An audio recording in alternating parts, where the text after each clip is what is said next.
Hello everyone, welcome back to another episode of r/Nuclear Revenge. In today's episode, my grandmother almost killed my mother's first fiancé. You absolutely need to keep your seat? 7 p.m. meeting for parent convenience? You got it.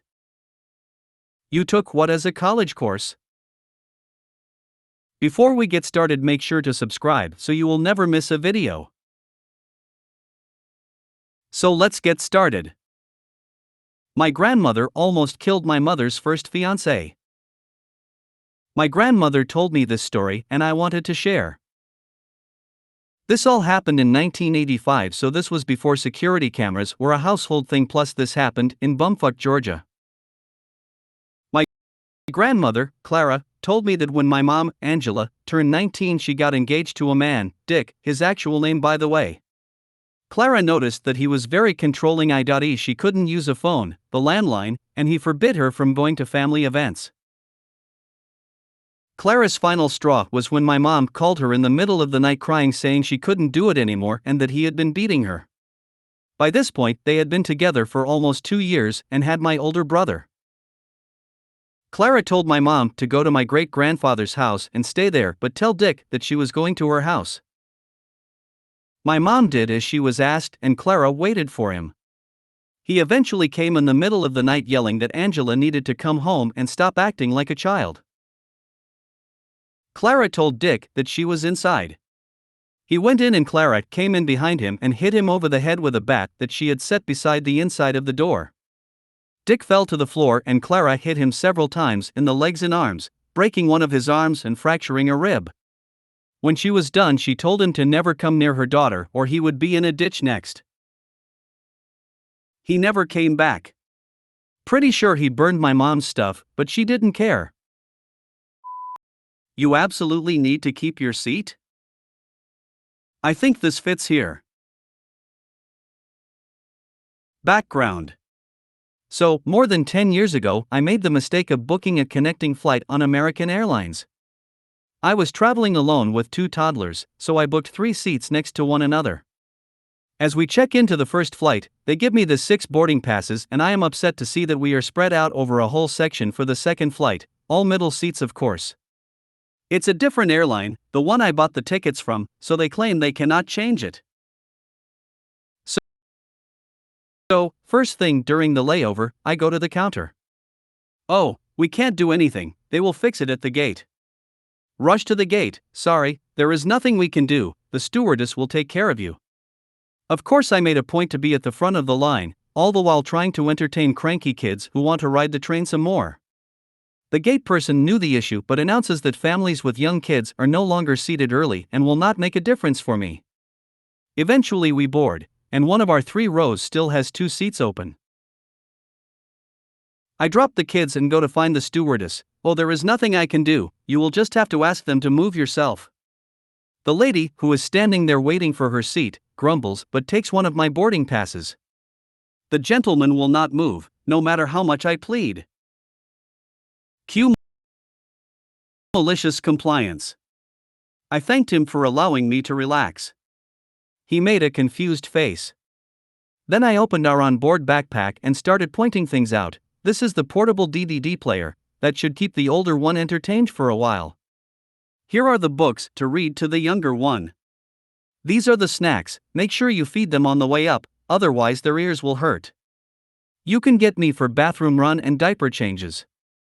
As I got ready to thank him again for volunteering for childcare, he gave up and took the other seat.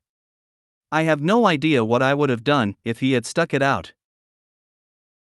I wasn't going to have my toddlers sit with a stranger where I can't see what's going on. 7 p.m. meeting for parent convenience?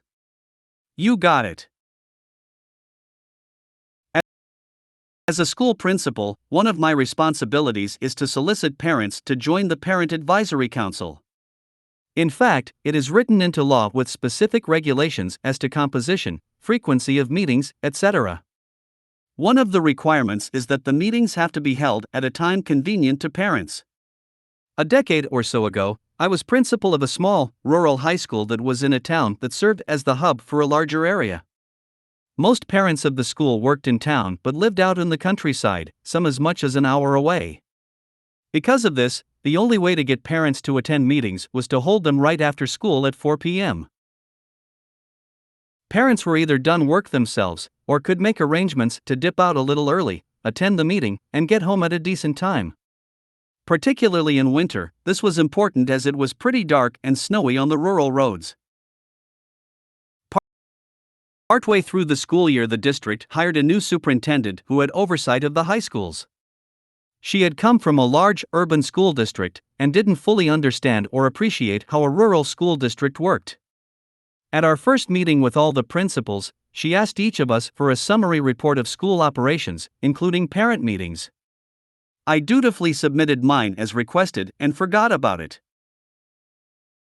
A few weeks later, I got a call from the superintendent. We chatted, got to know each other a little bit, and then got down to the reason for her call. "I see from your report that you hold your parent meetings at 4 p.m., she said. "Yeah, it's the best time so that everyone gets home at a decent hour," I said. "A lot of people up here have long drives home, myself included." She took this to mean I had scheduled the meetings around my personal convenience. Well, when I was a principal, I always held them at night so more parents could attend. "I think you need to start holding your meetings later." "Well, I don't think parents will attend." No, the meetings have to be open to all parents and held at time convenient to them," she insisted. "I think you should start at 7 p.m. to make sure all parents have the opportunity to come." Now, in a big city school, this works fine as most families live within a short drive. But the boss is the boss. Cue malicious compliance. "Okay, not problem. Say, why don't you attend the next one to introduce yourself to the parents?" I offered. She immediately agreed, and I sent the calendar invitation for a month hence at 7 p.m. My school was located about a 90-minute drive north of the administrative offices where the superintendent worked, and she herself lived about an hour's drive south of it. She was in for a long day. The day of the meeting rolled around, and the superintendent arrived at the school around 6:45 p.m. in anticipation of the meeting. She brought donuts and cookies, and I supplied coffee and water. I had set up the library with a big conference table and seating for 30. No one showed. I suppressed the urge to say "I told you so." "You took what as a college course?" "My name is Smith." Every year, I asked my people to give me an I love me list so that I could write an informative performance review. This made my task very easy by using their provided accomplishments. Then came Tony's input. Tony put in all his normal work stuff along with his nighttime college courses. He wrote that he completed an algebra and an English course.